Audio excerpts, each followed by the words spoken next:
नव्या की खूबसूरती से तो वो पहले ही मोहित हो गई थी, लेकिन उनका दिल जीत लिया था आरव की क्यूटनेस ने।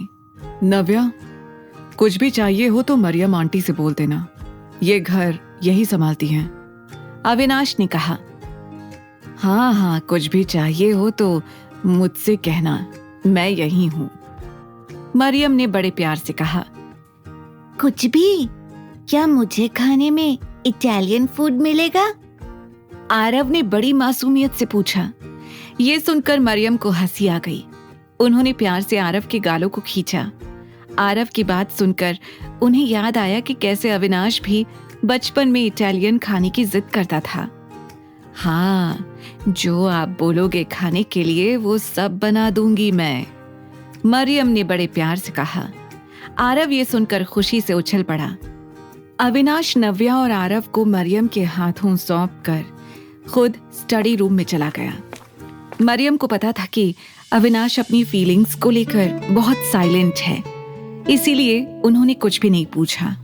वो नव्या और आरव को देखकर इतनी इमोशनल हो गई थी कि उनकी आंखों में आंसू आ गए थे। आंटी, आप ठीक तो है ना? नव्या ने पूछा। पता नहीं क्यों, लेकिन मरियम को देखते ही उसे एक अपनापन सा महसूस हो रहा था, इसलिए उसने ये सवाल करने से पहले ज्यादा सोचा नहीं। उसका ये कंसर्न देखकर मरियम समझ गई थी कि नव्या एक समझदार और केयरिंग लड़की है। मैंने सोचा नहीं था कि एक दिन अविनाश अचानक अपनी वाइफ के साथ आ जाएगा। तुम्हें पता है, इतने सालों से ये खबर सुनने के लिए हम सबके कान तरस गए थे, पर अविनाश ने सरप्राइज देकर ही सही हम सबकी इच्छा को पूरा कर दिया। फाइनली अब उसकी भी एक फैमिली है। मरियम ने मुस्कुराकर कहा। ये सब सुनकर नव्या को बहुत अजीब लग रहा था। वो मन ही मन सोच रही थी कि जब मरियम आंटी और बाकी घर वालों को सच पता चलेगा तो वो कैसे रिएक्ट करेंगे। आओ, मैं तुम लोगों को तुम्हारा कमरा दिखाती हूँ, मरियम ने कहा और तुरंत नव्या और आरव को लेकर ऊपर चली गई। नव्या को ऐसा लग रहा था जैसे वो उस मैंशन की खूबसूरती को जितना देख रही थी वो उतनी ही बढ़ती जा रही थी। ऊपर जाकर मरियम नव्या और आरव को लेकर एक कमरे में आ गई। ये देखो, ये है तुम्हारा कमरा, मरियम ने कहा। एक आलीशान से कमरे में खड़ी नव्या समझ नहीं पा रही थी कि उसे इतनी लग्जरी देखकर कैसे रिएक्ट करना चाहिए। अविनाश को सब कुछ सिंपल पसंद है, इसीलिए इस कमरे के रंग से लेकर सब कुछ बहुत सिंपल है। पर मुझे पता है कि तुम्हें ये डिजाइन ज्यादा अच्छा नहीं लग रहा होगा, इसीलिए यहाँ पर क्या और कितना चेंज करना है तुम अपने हिसाब से मुझे बता देना, मैं सब करवा दूंगी, मरियम ने कहा। ये बात नव्या को और भी अजीब लग रही थी।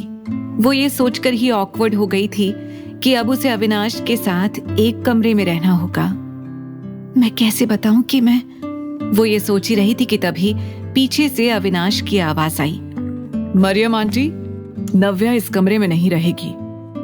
ये सुनते ही मरियम हैरान हो गई। क्यों? नव्या तुम्हारी वाइफ है, वो इस कमरे में नहीं रहेगी तो कहाँ रहेगी? मरियम ने पूछा। क्योंकि नव्या इस कमरे में एडजस्ट नहीं कर पाएगी। पहले उसका सामान इस कमरे में सेट करवा दूंगा, उसके बाद वो धीरे धीरे यहाँ सेटल हो जाएगी। तब तक इस कमरे को उसके हिसाब से थोड़ा रेनोवेट भी करना होगा, है ना नव्या? अविनाश ने तुरंत बात को संभालते हुए कहा। नव्या ने भी तुरंत हाँ में सिर हिला दिया। हाँ हाँ, और तब तक मैं गेस्ट रूम में रह लूंगी, नो इश्यूज। उन दोनों का रिएक्शन देखकर मरियम को थोड़ा अजीब तो लग रहा था, लेकिन इस वक्त वो इतनी खुश थी कि उन्होंने दूसरी बातों पर ध्यान ही नहीं दिया। आरव, चलो आओ, मैं आपको आपका कमरा दिखाती हूँ। इतना कहकर मरियम ने आरव का हाथ पकड़ा और कमरे से बाहर लेकर चली गई। अब कमरे में सिर्फ नव्या और अविनाश थे और उनके बीच थी ऑकवर्डनेस। कुछ देर की चुप्पी के बाद अविनाश ने कहा, मैं ऑफिस जा रहा हूँ, मेरी एक मीटिंग है। नव्या के किसी रिएक्शन से पहले ही वो कमरे से चला गया। अब तक नव्या भी समझ गई थी कि अविनाश एक बहुत बड़ा बिजनेसमैन था, इसीलिए वो हर वक्त बिजी रहता था।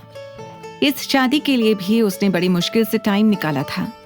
नव्या ने भी गहरी सांस ली और मैंशन के अंदर अकेले ही टहलने लगी।